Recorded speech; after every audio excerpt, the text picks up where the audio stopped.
जाऊया पुढच्या बातमीकडे आणि ही बातमी आहे साताऱ्यामधून। साताऱ्यातल्या पाल इथं एका कार्यकर्त्याला मारहाण करण्यात आली।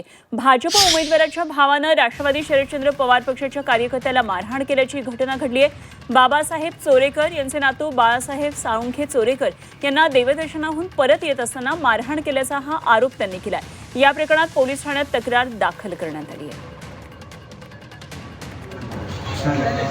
आताच्या जिल्हा परिषदेला जे भाजपचे उमेदवार उभे आहेत माधवराव उर्फ मदन निवृत्ती काळभोर यांचे बंधू विश्वास निवृत्ती काळभोर हे त्या ठिकाणी आले।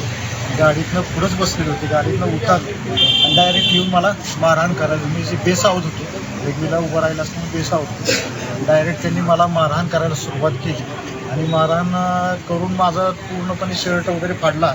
आणि तू ह्या ठिकाणी वर कशाला आलायस, तुझं काय काम आहे, तुला सांगितलं ह्या भागात फिरू नकोस, काय करू नकोस। पण माझं त्या देवाच्या दर्शनासाठी आणि त्या पारायणाच्या योजनेसाठी मी तिथे गेलो होतो आणि त्याचा बाबा 2-3 दिवसापूर्वी सुद्धा त्यानं एक मला दमबाजी केली होती।